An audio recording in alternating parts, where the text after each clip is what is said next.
Hello everyone, कैसे हैं आप। आपका आपके YouTube channel Digvijay commerce classes पर एक बार फिर से स्वागत है। हम आपके लिए अपने इस YouTube channel Digvijay commerce classes पर इंडियन बैंकिंग सिस्टम की पूरी एक सीरीज़ लेके आ रहे हैं, जिसमें आपको भारतीय बैंकिंग के बारे में कि भारत में बैंकिंग व्यवस्था कैसे शुरू हुई, मतलब भारत में बैंकिंग व्यवस्था का इतिहास क्या रहा है, भारत में बैंकों के कार्य क्या रहे हैं, और सबसे पहली बात और सबसे बड़ी बात ये हमें जानना है कि भारत में बैंकिंग का इतिहास मतलब वो पीरियोडिक हिस्ट्री कि कब पहला बैंक आया, फिर उसके बाद कब दूसरा बैंक आया, फिर उसके बाद कब बैंक आया, मतलब एक सिस्टमैटिक ढंग से पीढ़ी दर पीढ़ी हम पढ़ेंगे। और ये आपके लिए एक सबसे बेहतर क्लास होगी। और आज आपके लिए हम किताब से थोड़ा हट के क्लास रखने वाले हैं, कारण हमारे आज का ये टॉपिक है भारतीय बैंकिंग प्रणाली, इंडियन बैंकिंग सिस्टम एवं वाणिज्य बैंक व्यवस्था। लेसन बहुत ही इंपॉर्टेंट है, लेकिन हम इस लेसन को और भी इम्पॉर्टेंट बनाना चाहते हैं। आपकी किताब में उन बातों को इन्होंने जगह दी है, डिटेल नहीं दिया है। हम उन बातों को जगह के साथ साथ डिटेल के साथ आपको पढ़ाना चाहते हैं। तो आज की आपकी ये क्लास बहुत ही प्यारी सी और बहुत ही खूबसूरत क्लास होने जा रही है। तो प्यारे दोस्तों, आप हमसे जुड़िए, हमारे इस YouTube channel Digvijay commerce classes को सब्सक्राइब करिए, शेयर करिए, बेल आइकन दबाइए, ताकि आपको हमारे लेटेस्ट वीडियोस के अपडेट मिल सके। आप हमसे पेड क्लास भी ले सकते हैं। पेड क्लास पाने के लिए आप हमारे व्हाट्सएप नंबर पर व्हाट्सएप करिए, मैसेज करिए, आपको पेड क्लास की पूरी जानकारी दे दी जाएगी, जिसमें आप बहुत थोड़े से शुल्क का भुगतान करके हमसे एक रेगुलर क्लास पाते हैं। PDF मिलेगा, डाउट सेशन रखा जाएगा, क्वेश्चन पेपर सॉल्व कराए जाएंगे। तो ये सब कुछ पाने के लिए आप हमसे पेड क्लास भी ले सकते हैं। आपने ये देखा होगा कि आप किसी भी कॉम्पिटिटिव एग्ज़ाम की अगर आप तैयारी करते हो तो बेसिकली आपका बैकग्राउंड कॉमर्स का है, तो आपसे कॉमर्स के क्वेश्चन पुटअप किए जाएंगे। और सबसे बड़ी बात यह है कि अगर आप कॉमर्स सेक्शन छूते हो ना, तो आप बैंकिंग में डूब जाते हो। आपसे कोई व्यक्ति पूछे कि आप कर क्या रहे हो, जैसे ही कहोगे BCom कर रहा हूँ, तुरंत तो कहेंगे बैंक वाला ना, मतलब हमारे चेहरे पे चिपका दिया जाता है कि हम बैंकिंग सेक्टर से जुड़े हुए हैं। हमने कॉमर्स किया है, मतलब हम अकाउंट्स बनाते हैं, हम बैंक सेक्टर के हैं। ये हमारा जन्मसिद्ध अधिकार है। तो पहले हम बैंक को तो जान लें, फिर कॉमर्स में आएंगे ना। तो कहने का तात्पर्य यह है कि मैं आज आपको बैंक से परिचय दिलाना चाहता हूँ। तो प्यारे दोस्तों, देर किस बात की, आइए दिग्विजय कॉमर्स क्लासेस पर आइए, आपका स्वागत है। और हम आपके लिए सबसे बेहतर क्लास लेके आने वाले हैं। तो प्यारे दोस्तों, हमने पहले ये जाना कि बैंक आखिर है क्या। बैंक के बारे में मैंने आपको बताया, बैंक का कुछ कार्य या फंक्शन भी आपने पढ़ा है, जो पिछली क्लास में आपको मिल चुका था, लेकिन वो एक साए में रहकर हमने पढ़ा था, क्योंकि वहाँ हमने हेडिंग डाली थी बैंक और आगे हमने डाली थी हेडिंग कॉमर्शियल बैंक। लेकिन मैं ये चाहता हूं कि आज मैं आपको कुछ और बातें बताऊं जो आपके लिए सबसे बेहतर और इम्पॉर्टेंट फैक्ट के तौर पर निकलती चले। तो आप पेपर पेन लेके बैठ जाइए, नोट्स बनाने की ओर अग्रसर हो जाइए। क्यों मैंने ऐसा कहा? क्योंकि मेरी आज की क्लास आपके लिए एक, कह लीजिए, सोने पे सुहागा होने वाली है, और हम किताब से थोड़ा सा हट के रखने वाले हैं। ठीक है?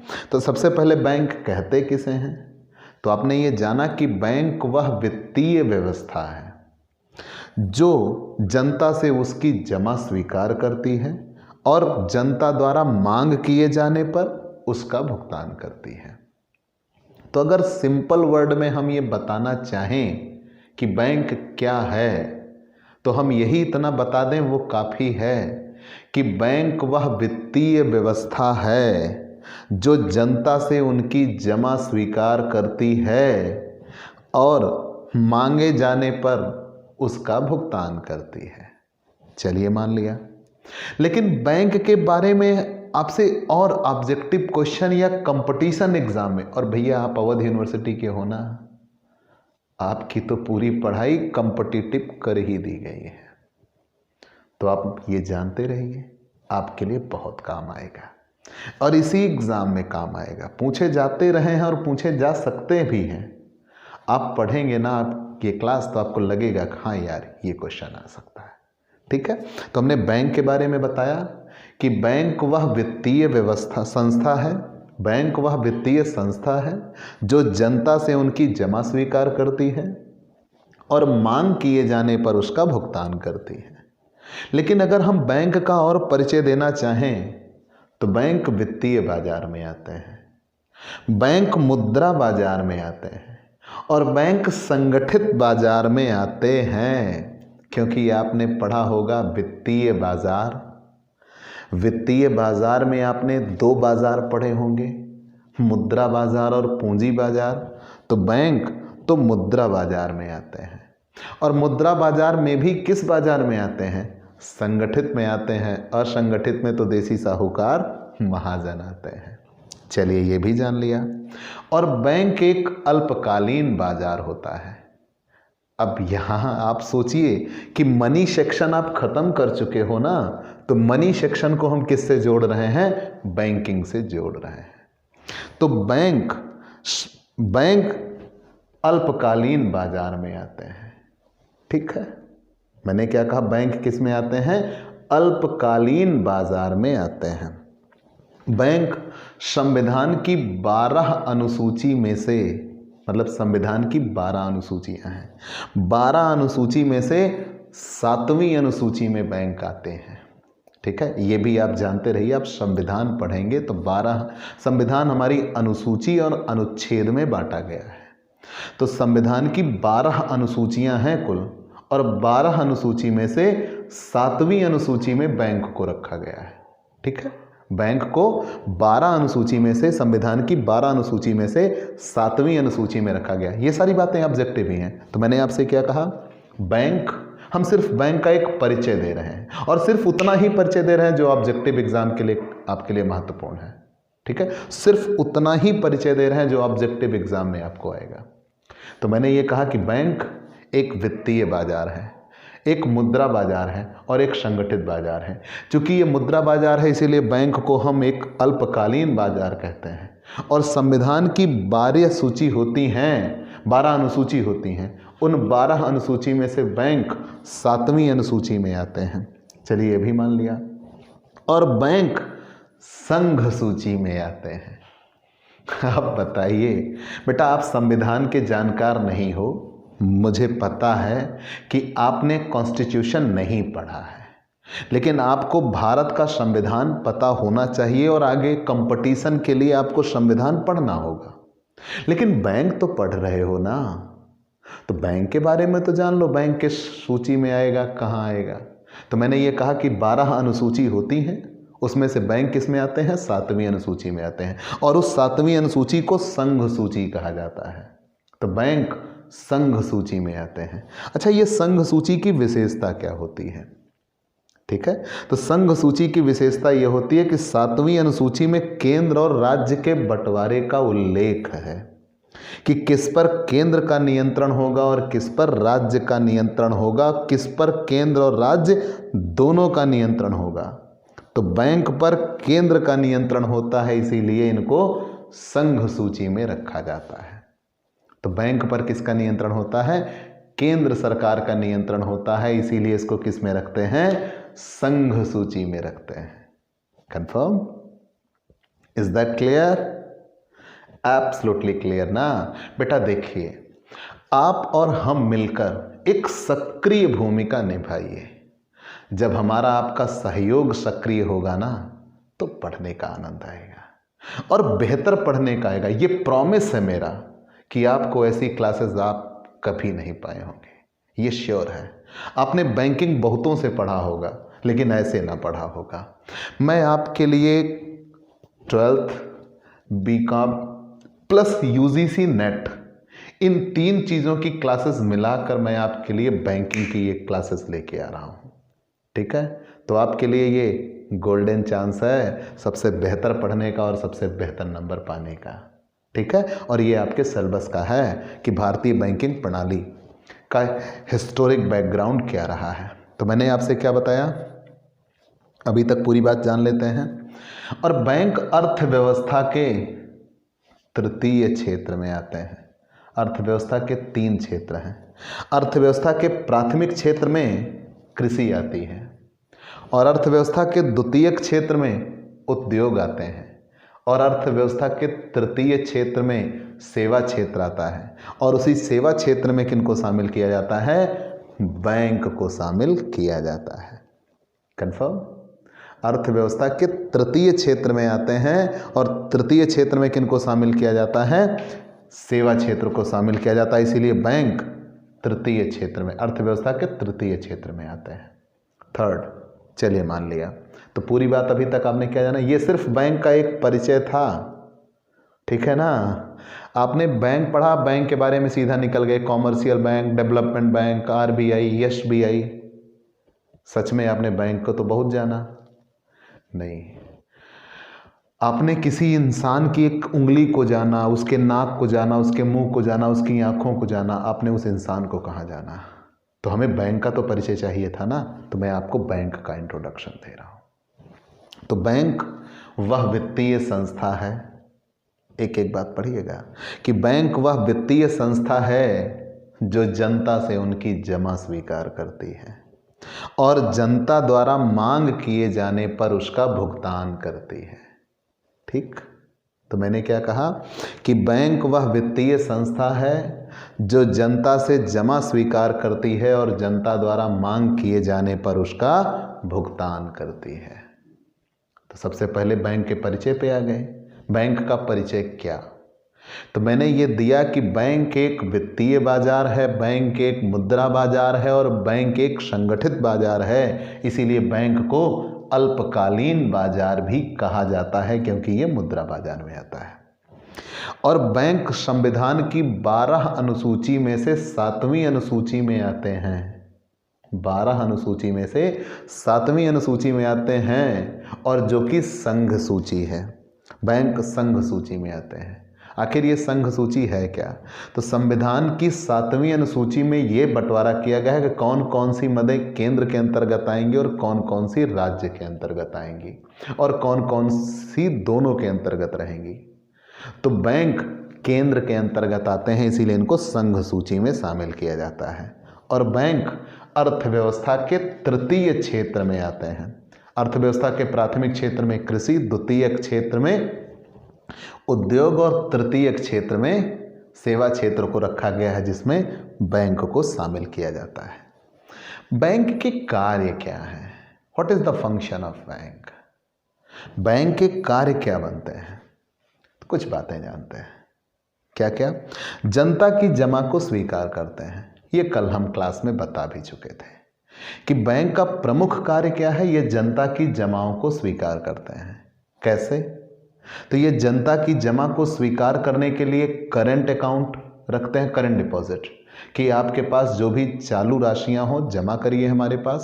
सपोज करिए आप किसी बैंक में जाते हो तो आप उस बैंक में करंट अकाउंट खुलवाते हो, तो करंट अकाउंट में लेन देन की कोई सीमा नहीं है, आप जितनी बार चाहे उतनी बार आप वहाँ लेन देन कर सकते हो।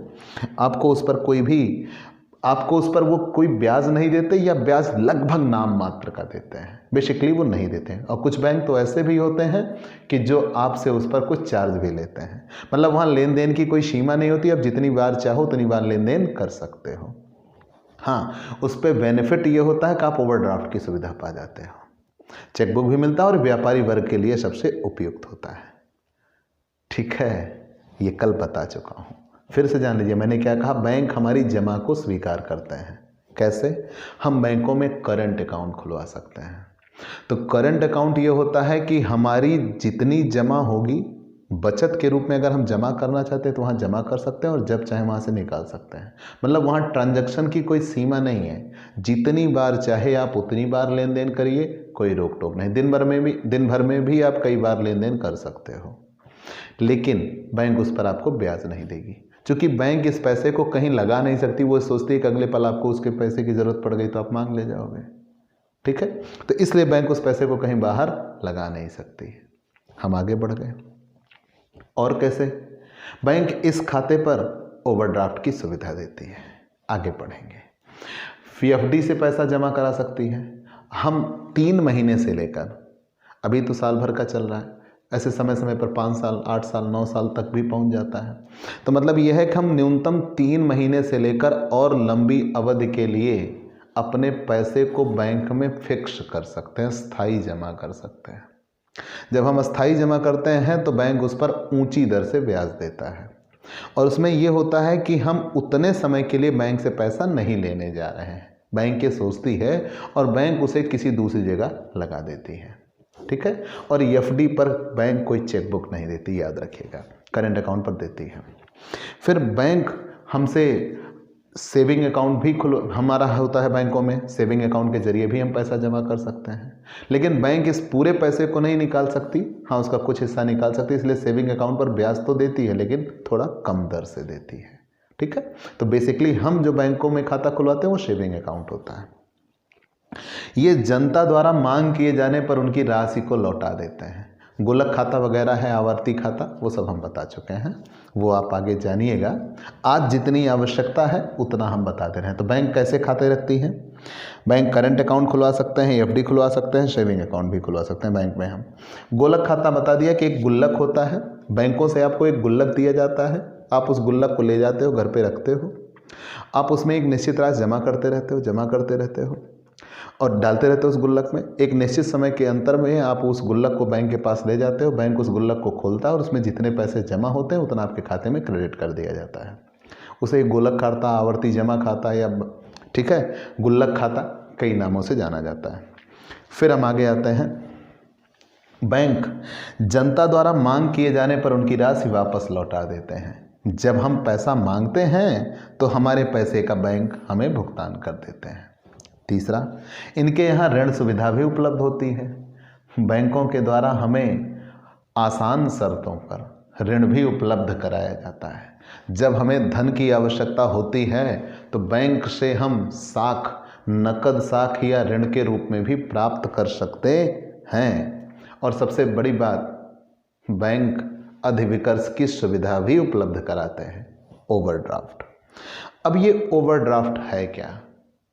पढ़े तो होंगे, बिल्कुल पढ़े हैं, बहुत बेहतर तरीके से पढ़े हैं, लेकिन मैं आपको और भी ज़्यादा बताना चाहता हूँ। बेसिकली बैंक अधिविकर्ष की सुविधा देते हैं लेकिन करेंट अकाउंट पर देते हैं। बेसिकली शब्द कहा मैंने कि बैंक ओवरड्राफ्ट की सुविधा किस पे देते हैं? करेंट अकाउंट पे देते हैं। अधिविकर्ष, बैंक ओवरड्राफ्ट की सुविधा देते हैं किस पे देते हैं? करेंट अकाउंट पे देते हैं। अधिविकर्ष मैंने कहा, ओवरड्राफ्ट। तो ओवरड्राफ्ट शब्द होता क्या है? हमारी जितनी जमा होती है उस जमा से अतिरिक्त पैसा अगर हम प्राप्त करते हैं तो बैंकों से अगर हमारे पास जितनी जमा है उससे ज़्यादा पैसा भी अगर हम निकलवा लें तो उसे ओवरड्राफ्ट कहा जाता है। मतलब हमारी जमा से अतिरिक्त धन अगर हम प्राप्त कर लेते हैं तो उसे ओवरड्राफ्ट कहा जाता है और बैंक ओवरड्राफ्ट निर्गमित करती है, ठीक है। लेकिन मुद्दा यह है कि हमने अपनी जमा से अतिरिक्त पैसा बैंक से ले लिया तो क्या बैंक हमसे ब्याज भी चार्ज करेगी? बिल्कुल। अधिविकर्ष पर ब्याज की गणना सेम डेट से होती है, जबकि क्रेडिट कार्ड पर ब्याज की गणना 45 दिन बाद। अगर आपने बैंक से कोई क्रेडिट कार्ड ले रखा है तो ध्यान देना, क्रेडिट कार्ड भी ऐसे बनाए गए हैं। आप बैंक से एक कार्ड इश्यू करवाते हो, आप उस कार्ड के जरिए पेमेंट कर देते हो, बाद में उस पैसे को आप बैंक में भुगतान करते हो, उसे क्रेडिट कार्ड कहते हैं। लेकिन क्रेडिट कार्ड पर बैंक आपसे ब्याज कितने दिन बाद लेती है? 45 दिन बाद लेती है। लेकिन अगर आप ओवरड्राफ्ट निकलवाते हो तो ओवरड्राफ्ट पे ब्याज आपको उसी डेट से देना पड़ता है। ठीक है, तो हम अपनी जमा से अतिरिक्त धन अगर बैंक से प्राप्त करते हैं तो उसे ओवरड्राफ्ट कहा जाता है। बैंक ओवरड्राफ्ट की सुविधा अधिकतर करंट अकाउंट में देती है, सैलरी अकाउंट और एफडी पर भी दिया जाता है। सैलरी अकाउंट क्या है? अगर कोई ऐसा व्यक्ति है जिसकी सैलरी उस पर आती है और हर महीने आती है तो आपका सैलरी अकाउंट बन जाता है, मतलब जिस खाते में आपकी सैलरी ही आती है तो उस खाते पर भी आपको ओवरड्राफ्ट की सुविधा मिलती है। और अगर आपकी एफडी है, फिक्स डिपॉजिट है, तो आप उस पर भी ओवरड्राफ्ट पा सकते हो। ठीक है, और कुछ बैंक तो शेयर, बांड, बीमा पॉलिसी आदि पर भी ओवरड्राफ्ट दे देते हैं। ठीक है, तो मैंने क्या कहा, बेसिकली बैंक किस अकाउंट पर देते हैं? करंट अकाउंट पे देते हैं, या सैलरी अकाउंट पे देते हैं, या एफडी पे देते हैं। लेकिन कुछ बैंक तो ऐसे भी हैं जो शेयर, बांड या बीमा पॉलिसी पर भी दे देते हैं। लेकिन कभी कभी तो सिचुएशन ऐसी भी बन जाती है कि सेविंग अकाउंट पर भी दिया जा सकता है। लेकिन ये वो तथाकथित बातें हैं, अगर आपसे कभी ये पूछ लिया जाए कि किस पर, तो आप पहला और अंतिम सत्य बताते हो करंट अकाउंट पर दिया जाता है, क्योंकि हमारे आस पड़ोस में वही प्रचलन में होता है। लेकिन अगर हम नियमों की बात करें तो सब पे। चलिए, ओवरड्राफ्ट की दशा में कैश अकाउंट के बैंक कॉलम का क्रेडिट बैलेंस होता है, जानते रहिए। ओवरड्राफ्ट की दशा में कैश अकाउंट के बैंक कॉलम का क्रेडिट बैलेंस होता है और पासबुक का डेबिट बैलेंस होता है। कि जब बैंक हमको ओवरड्राफ्ट देती है तो वो हमारे लिए तो लायबिलिटी है। ठीक है, मतलब हमारी जमा से अतिरिक्त धन अगर बैंक हमें देती है तो उसे ओवरड्राफ्ट कहते हैं। और ओवरड्राफ्ट की दशा में कैश अकाउंट के बैंक कॉलम का क्रेडिट बैलेंस होता है और जबकि पासबुक का डेबिट बैलेंस होता है। चलिए, मान लिया लॉकर्स की सुविधा बैंक देती है। बेटा, आपने हमसे जाना है कि बैंक लॉकर की सुविधा देती है। जब बैंक लॉकर की सुविधा देती है तो मैंने आपको बहुत अच्छी अच्छी बातें बताई हैं, आप हमसे जुड़े हो, परिचित हो, जानते हो। लेकिन मैंने ये कहा ना कि बैंक बेहतर बेहतर सुविधाएं देती है, मैंने आपको बताया भी है, आपको विधिवत पता भी है। उसमें मैंने एक बात बताया था, आप सक्रिय सहयोग नहीं निभाते, बिल्कुल नहीं निभाते। ये आपसे शिकायत है हमारी। ठीक है, हम बिल्कुल शिकायत करेंगे इस चीज़ की। आप एक सक्रिय सहयोग निभाइए। जब आप सक्रिय सहयोग निभाएंगे ना तो और आनंद आएगा पढ़ने का, और मज़ा आएगा, हम और स्ट्रांगली पढ़ेंगे। तो आप सक्रिय सहयोग निभाइए। प्यारे दोस्तों, बैंक हमारे यहाँ जब भी हम देखते हैं लॉकर्स की सुविधा देती है। जब बैंक लॉकर्स की सुविधा देती है, एक एक बात याद रखिएगा, बैंक लॉकर्स की सुविधा देती है तो लॉकर्स में हम क्या करते हैं, बैंक में लॉकर हैं, हम उसमें अपनी कोई बहुमूल्य धातु, सोना चांदी कुछ भी हो यार आपके घर में, हीरा उरा हो या कोई पेपर वगैरह, आप वहाँ सुरक्षित रख सकते हो। वहाँ से खो गया तो बैंक रिस्पॉन्सिबल होगी कि नहीं होगी? बिल्कुल नहीं होगी। अगर लॉकर में रखी गई चीज़ चोरी हो जाती है, नष्ट हो जाती है, तो उसके लिए बैंक रिस्पॉन्सिबल नहीं है। अब आपसे मैं यहीं पे एक क्वेश्चन पूछूं, क्या बैंक में रुपया जमा करना सुरक्षित है? बिल्कुल नहीं है। बैंक अगर दिवालिया हो जाती है या चोरी डकैती आग लग जाती है तो बैंक सिर्फ कितने तक के लिए जिम्मेदार है? अभी तक भारत सरकार की ये पॉलिसी है केवल 1 लाख रुपए तक के लिए जिम्मेदार है, उससे अतिरिक्त के लिए जिम्मेदार नहीं है। अगर आपके कम पैसे जमा है तो जितना है उतना, अगर ज़्यादा पैसे जमा है सिर्फ 1 लाख के लिए बैंक रिस्पॉन्सिबल है, उससे अतिरिक्त के लिए रिस्पॉन्सिबल नहीं है। तो बैंक में रुपया जमा करना सुरक्षित नहीं है। आगे आ जाते हैं, बैंक साख सृजन का भी कार्य करते हैं। ऐसा ना करना कि खाता ना खुलवाइए, बैंक में ज़रूर खुलवाइएगा। लेकिन आप ये जो बातें बता रहा हूँ ना बेटा, ये आप पढ़े लिखे लोगों के बीच में बताना, नहीं तो कुछ ऐसे भी हालात हो जाएंगे कि अगर आपने अपने गाँवों में ज्ञान का प्रचार प्रसार करना शुरू किया ना तो डांट खाने वाले हो। लेकिन आप जानते रहिए, तो बैंक साख सृजन का भी कार्य करते हैं, मतलब क्रेडिट क्रिएशन। हम जितना पैसा बैंकों में जमा करते हैं, बैंक उस पैसे का 10% हमारी क्रेडिट बनाती है। बेसिकली यही होता है कि बैंक का साख निर्माण किसके द्वारा किया जाता है? कॉमर्शियल बैंक द्वारा किया जाता है। जितनी भी कॉमर्शियल बैंकें होती हैं वो शाख निर्माण करती हैं, लेकिन शाख नियंत्रण का कार्य किसके द्वारा किया जाता है? वो तो आरबीआई के द्वारा किया जाता है। ठीक है, तो बैंक शाख सृजन का कार्य करती है। मतलब हम जितना जमा करते हैं, बैंक अपनी प्रारंभिक जमाओं से कई प्रकार की जमाओं को क्रेडिट करता है। बैंक अपनी प्रारंभिक जमाओं से कई प्रकार की जमाओं को क्रेडिट करता है और जिससे शाख का निर्माण होता है। जैसे अगर आप बैंक में 1 लाख जमा करो तो आपकी 10%, 1 लाख की 10% मतलब 10,000 की आपकी क्रेडिट बना देगा। अगर आप 90,000 जमा करते हो तो आपकी 10% मतलब कितने की क्रेडिट बना देगा? 9,000 की क्रेडिट बना देगा। ठीक है, बैंकें अभिगोपन का भी कार्य करती हैं। ये अभिगोपन का है क्या? और ये बैंक और कंपनी के बीच एक अनुबंध होता है। बैंक अभिगोपन का कार्य करती हैं, अंडरराइटिंग का। बेसिकली आप 12th में आप शेयर पार्ट पढ़े होंगे। वहां आपने ये जाना होगा कि बैंक, ध्यान देना, मैंने ये कहा कि 12th में आप शेयर पार्ट पढ़े होंगे। तो जब 12th में आप शेयर पार्ट पढ़े होंगे तो वहां आपने ये जाना था कि कंपनी अपने अंशों का निर्गमन करती है। लेकिन कभी कभी ऐसे भी हालात बनते हैं कि कंपनी ये सोचती है कि मान लीजिए अंश का निर्गमन किया और न्यूनतम अभिदत्त सीमा प्राप्त ना हुई तो 90%, कि जितने अंशों का आप निर्गमन करते हो कम से कम उसके 90% आवेदक तो आ ही जाएं। अगर 90% नहीं आते तो कंपनी के अंशों के निर्गमन पर रोक लग जाती है। तो कंपनी उस हालात से बाहर निकलना चाहती है, तो कंपनी अपने अंशों के लिए अभिगोपक नियुक्त कर देती है, अंडरराइटर। और अभिगोपक का काम ये होता है कि वो कंपनी के अंशों को बिकवाने की जिम्मेदारी लेते हैं।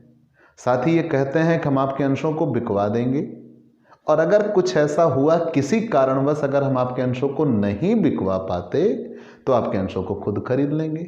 और उनको इस काम के लिए क्या मिलता है? कमीशन मिलता है। उसे अभिगोपन कमीशन कहते हैं। 12th में आपने एंट्री पढ़ा रहा होगा, underwriting commission account debit to underwriters account debit, underwriting commission account debit to underwriters account, underwriters account debit to share capital. वो बात की बात है। तो मैंने ये कहा कि जब कंपनी अपने अंशों को बिकवाने की जिम्मेदारी किसी व्यक्ति को दे और साथ ही ये शर्त लगे कि वो खुद बिकवाएगा, अगर नहीं बिकवा पाए तो खुद खरीदेगा, उसे अभिगोपक कहते हैं। और ये काम बैंकों के द्वारा किया जाता है। इसीलिए आज किसी भी कंपनी के शेयर हमें किसी बैंक के जरिए मिलते हैं तो बैंक उनकी अंडरराइटर होती हैं। तो बैंक ने कंपनी के अंशों को बिकवाने की जिम्मेदारी ली और साथ ही उन्हें ये मौका दिया कि अगर नहीं बिकवा पाए तो खुद खरीद लेंगे, उसे अंडरराइटर कहते हैं। आगे बढ़ जाते हैं। वित्तीय समावेशन का कार्य नया है और आपके पेपर में आया है, कई बार आया है। ठीक है, जब पहली साल ये सब्जेक्ट जोड़ा गया उस साल तो ये कई बार आया, कई क्वेश्चंस में आया था, वित्तीय समावेशन। ठीक है, और सॉरी टू से आपकी किताब में इसको कहीं जगह तक नहीं मिली है। कोई भी किताब आप देखिए, आपको उसमें कहीं इसको जगह तक नहीं मिली है वित्तीय समावेशन को। तो वित्तीय समावेशन एक नई विधा है।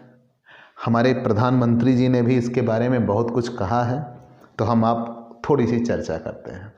तो वित्तीय समावेशन बैंक और जनता के बीच की दूरी को कम करना।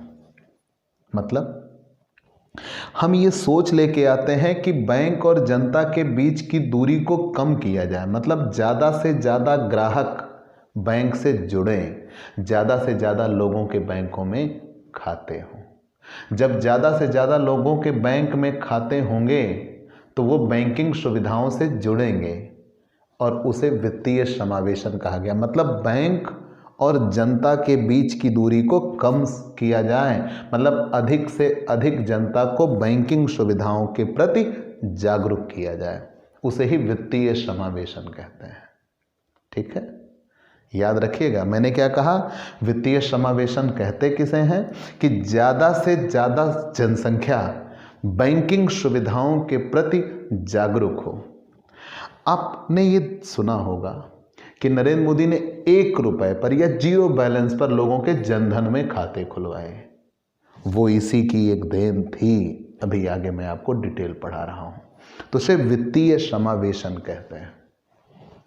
तो हम ये देखते हैं कि आज हम पिछड़े क्षेत्रों में या रूरल एरियाज में देखते हैं कि लोगों को वहाँ बैंकिंग सुविधाओं के बारे में नहीं पता है। यार कॉमर्स के स्टूडेंट हो, ऑनलाइन पेमेंट करते हो क्या? नहीं करते ना। क्यों नहीं करते? करना चाहिए। तो मैंने ये कहा ना कि ये चीज़ें हम ये देखते हैं कि हम जो कुछ कर सकते हैं वो भी नहीं करते। हम इतने आराम तलब हैं। मतलब ये कि यहाँ ये कहा गया है कि जनता और बैंक के बीच की दूरी को पाटा जाए। ज़्यादा से ज़्यादा जनता बैंकिंग सुविधाओं से जुड़े। जब ज़्यादा से ज़्यादा बैंकिंग सुविधाओं से वो जुड़ेंगे तो वो जागरूक होंगे बैंकिंग सुविधाओं के प्रति, और वही वित्तीय समावेशन कहलाता है कि बैंक और जनता के बीच की दूरी को कम किया जाए।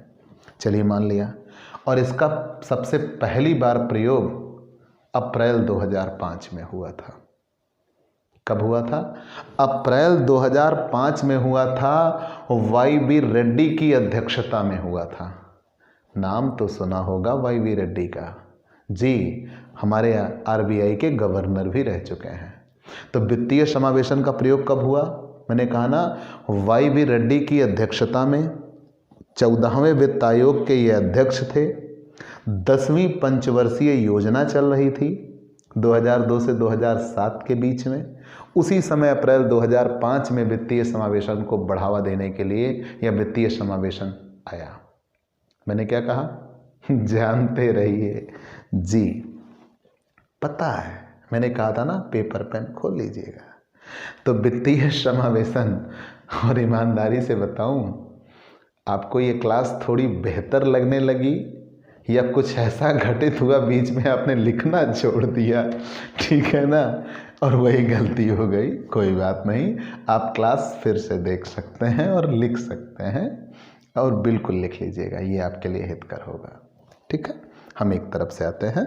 तो वित्तीय समावेशन, तो वित्तीय समावेशन का पहली बार प्रयोग अप्रैल 2005 में हुआ। कब? अप्रैल 2005 में। किसके द्वारा हुआ? YV रेड्डी की अध्यक्षता में इसका, कह लीजिए, नाम प्रयोग किया गया या इसका इस्तेमाल किया गया, या उस सुविधा को हम लेके आए YV रेड्डी की अध्यक्षता में। और ये 14वें वित्त आयोग के अध्यक्ष थे। तब की ये बात है, 14वें वित्त आयोग के अध्यक्ष थे। 10वीं पंचवर्षीय योजना थी। 2002 से 2007 तक 10वीं पंचवर्षीय योजना चली। 2007 से 2012 तक 11वीं, और 2012 से 2017 13वीं, और वर्तमान में कौन चल रही है? 14वीं पंचवर्षीय योजना चल रही है। तो ये 10वीं पंचवर्षीय योजना की बात है, और अप्रैल 2005। लेकिन 28 अगस्त 2014 को, ध्यान देना, 2005 में ये आया था, मनमोहन सरकार थी, YV रेड्डी की अध्यक्षता में, ये 10वीं पंचवर्षीय योजना में, और 14वें वित्त आयोग के अध्यक्ष के द्वारा। लेकिन 28 अगस्त 2014 को वित्तीय समावेशन को बढ़ावा देने के लिए प्रधानमंत्री नरेंद्र मोदी ने जनधन योजना के द्वारा वित्तीय समावेशन पर बल दिया कि ज़्यादा से ज़्यादा लोगों के पास बैंक अकाउंट हो, वो जनधन खातों से जुड़ें। और इसीलिए सरकार आज जो कुछ भी करती है वो किस खाते में के माध्यम से करती है? जनधन खाते के माध्यम से करती है। ठीक है, चलिए मान लिया। तो कब? डेट याद रही ना? तो वित्तीय समावेशन कब आया? मैंने इसको एक डीप टॉपिक दे दिया ताकि आप जानते रहे, क्योंकि ये टॉपिक आपकी किताबों में जगह तक नहीं बना पाया है। तो अप्रैल 2005 में वित्तीय समावेशन आया, YV रेड्डी की अध्यक्षता में आया, 10वीं पंचवर्षीय योजना में आया। 2002 से 2007 तक 10वीं पंचवर्षीय योजना रही है, और ये 14वें वित्त आयोग के अध्यक्ष थे, YV रेड्डी। लेकिन 28 अगस्त 2014 को तत्कालीन प्रधानमंत्री नरेंद्र मोदी ने वित्तीय समावेशन को बढ़ावा देने के लिए प्रधानमंत्री जनधन खाते की या जनधन खाते योजना की शुरुआत की। चलिए, प्रधानमंत्री जनधन योजना, आगे बढ़ जाते हैं। और बैंक विनिमय बिलों की कटौती भी करता है। विनिमय बिलों की कटौती कैसे करता है?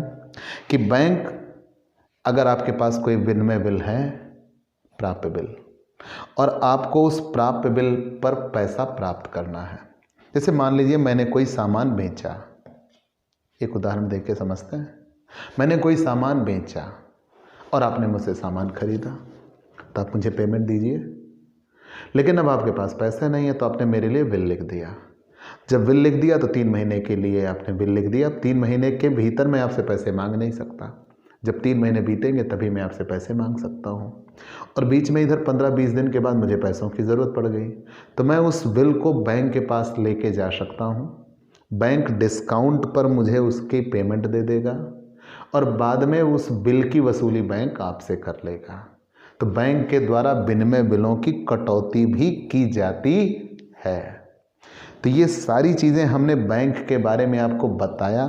ये आपको एक हिस्टोरिक बैकग्राउंड था जिसके बारे में आप जानते रहिए, अच्छे से पहचानते रहिए। फिर हम आपको बैंक का इतिहास बताएंगे और जो आपको बहुत बेहतर तरीके से मिलेगा।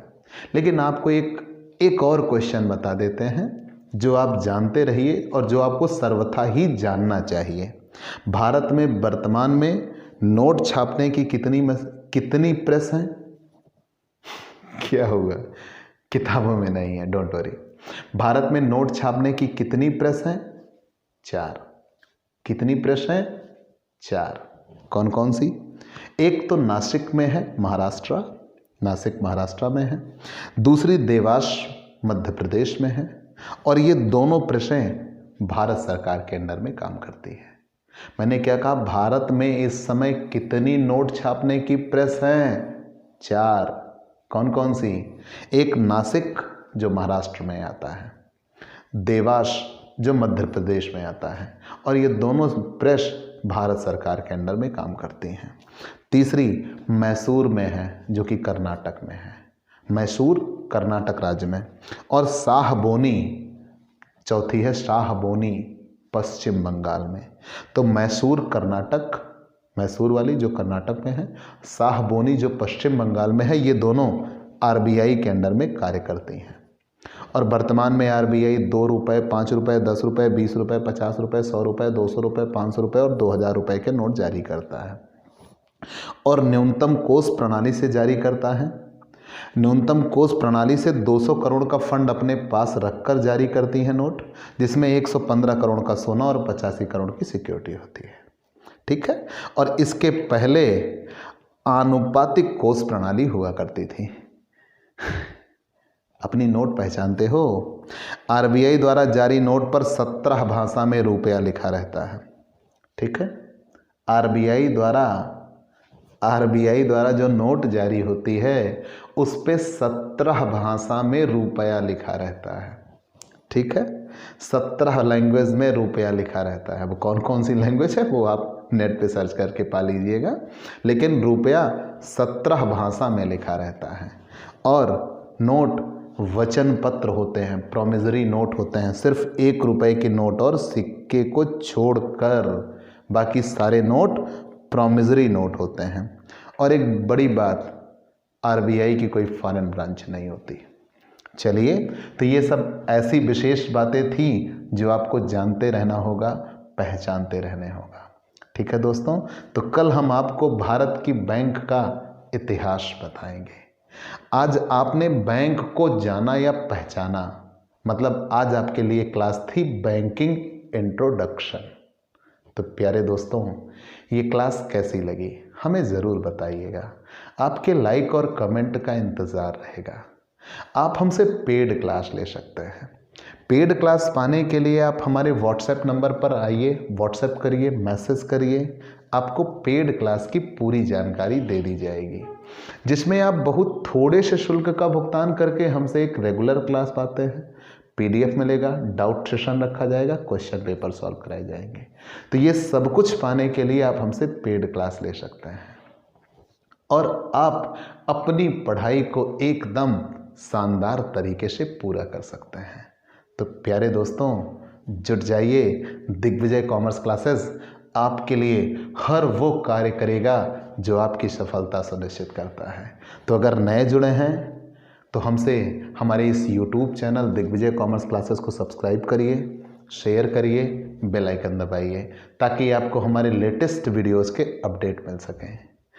आप बीकॉम या एमकॉम के किसी भी सब्जेक्ट की स्पेशल कोचिंग क्लास पाना चाहते हैं तो आप हमारे इस यूट्यूब चैनल पर आइए, आपका स्वागत है। कल मिलेंगे, चलते हैं दोस्तों, बाय बाय दोस्तों।